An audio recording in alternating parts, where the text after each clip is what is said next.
Mustafa II became Sultan in 1695, stepping into a role that was both prestigious and fraught with challenges. His ascension to the throne came at a time when the Ottoman Empire was already showing signs of strain, a shadow of its former glory. The empire, which had once stretched across 3 continents, was now grappling with internal dissent and external threats. The Ottoman Empire was already showing signs of strain. The vast territories that had once been under Ottoman control were now slipping away, piece by piece. The administrative machinery was creaking under the weight of corruption and inefficiency, and the once feared Ottoman military was struggling to keep up with the advancements in European warfare. He inherited a war that had been raging for years. This was not just any war, but a protracted conflict that had drained the empire's resources and morale. The battles were fierce and the stakes were high. Mustafa II found himself at the helm of an empire that was fighting for its very survival. The Ottomans were facing a powerful coalition of European enemies. This coalition was not just a random assembly of forces, but a well-coordinated alliance of some of the most powerful European states of the time. They were determined to curb the Ottoman influence and reclaim territories that had been lost to the empire over the centuries. This was the beginning of the end for the once mighty empire. The fortresses that had once stood as symbols of Ottoman might were now crumbling, and the empire's borders were being pushed back. The battles were not just fought on the fields, but also in the hearts and minds of the people, who were losing faith in their rulers. Mustafa was a capable ruler, but he faced overwhelming odds. His leadership was marked by a series of strategic decisions aimed at turning the tide of war, but the challenges were immense. The loss of territory was not just a physical blow, but also a psychological one, as it signaled the waning power of the empire.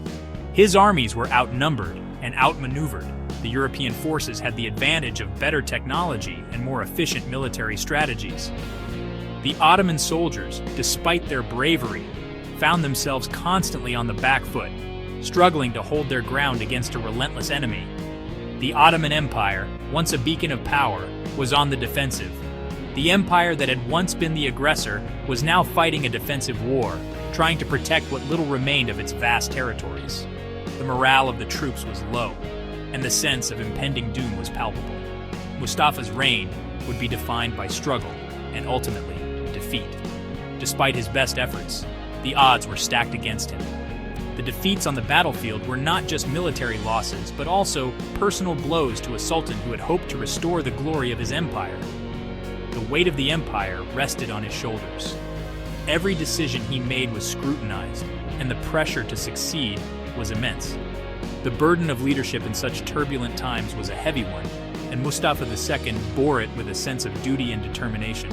Could he turn the tide of war? The question lingered in the minds of his advisors, his soldiers, and his people.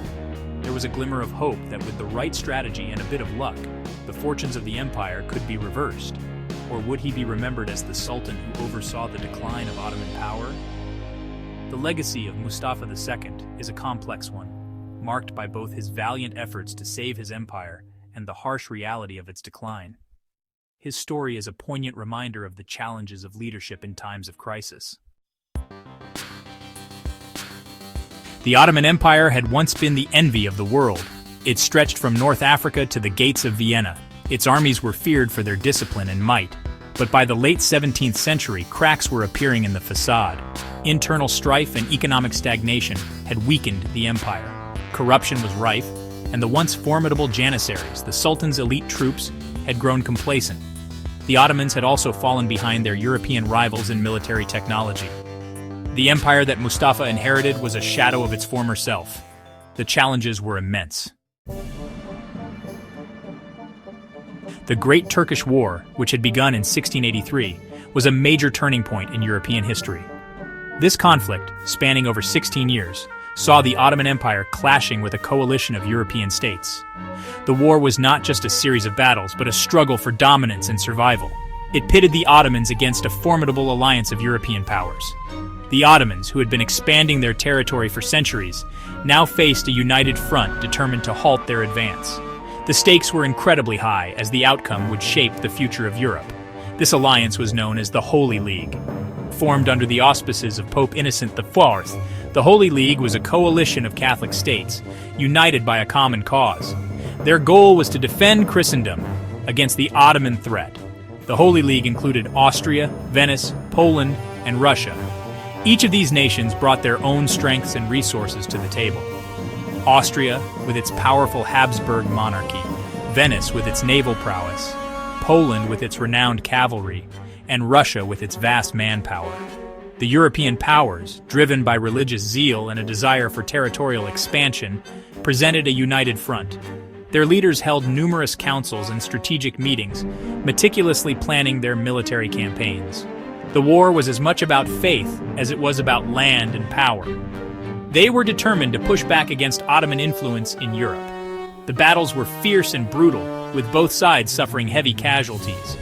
The European forces, however, had the advantage of better coordination and superior weaponry. Their combined forces outnumbered and outgunned the Ottomans. The European armies, equipped with the latest in military technology, including advanced artillery and firearms, were a formidable opponent. The Ottomans, despite their experience and previous successes, struggled to keep up. The Ottomans found themselves fighting on multiple fronts, stretching their resources thin.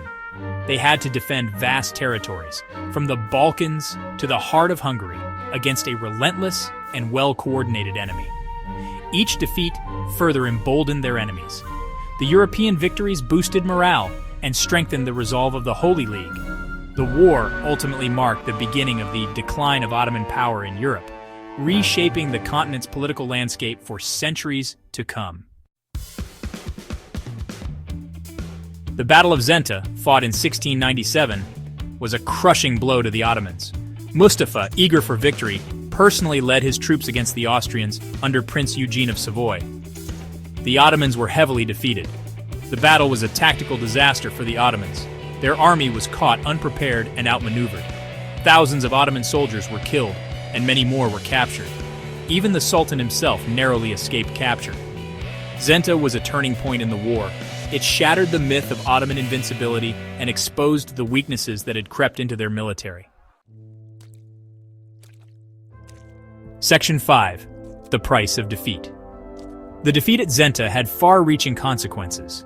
It demoralized the Ottoman army and, well, shook the confidence of the people. The empire's treasury was depleted by the war effort. The Ottomans faced pressure on multiple fronts. Venetian forces threatened their holdings in the Aegean. Russia was making inroads in the Black Sea region. The empire was being squeezed from all sides. The once mighty empire was now vulnerable. The defeats on the battlefield translated into political and economic instability. Section 6. Unrest at home. The military defeats also fueled unrest within the Ottoman Empire. The populace, burdened by heavy taxes and disillusioned by the string of losses, grew increasingly discontent. Rebellions broke out in various parts of the empire. The Janissaries, once the backbone of the Ottoman army, became a source of instability. They revolted over unpaid wages and poor living conditions.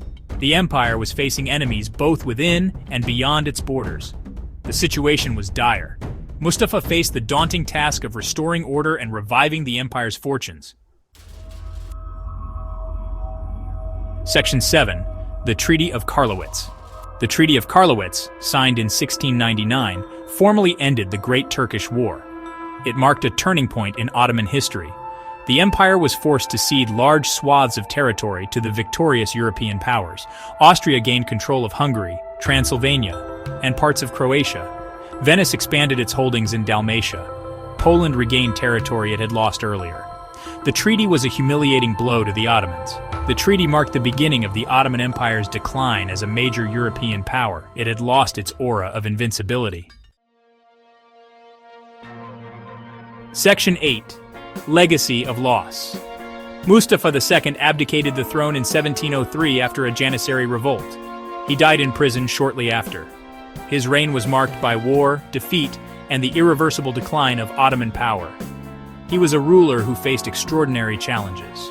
While he showed some military skill, he was ultimately unable to overcome the internal weaknesses and external threats that plagued his empire.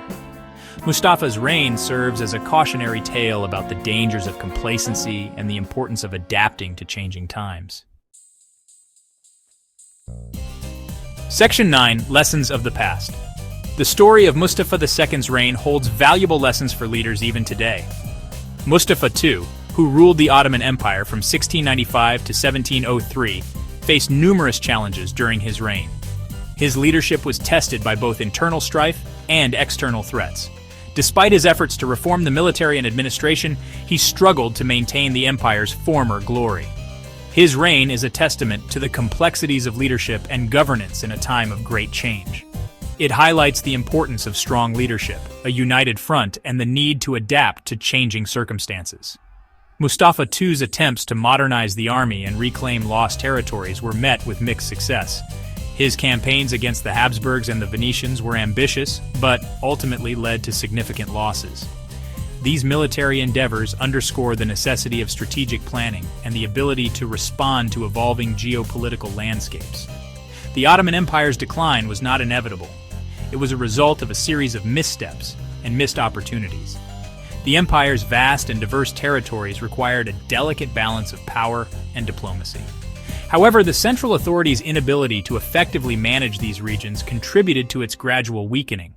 The architectural marvels and cultural achievements of the Ottoman era remind us of its former greatness and the potential that was lost. It was a slow process brought about by a combination of factors, including internal corruption, military stagnation, and the rise of ambitious European powers. The internal corruption eroded the administrative efficiency, while military stagnation left the empire vulnerable to external threats.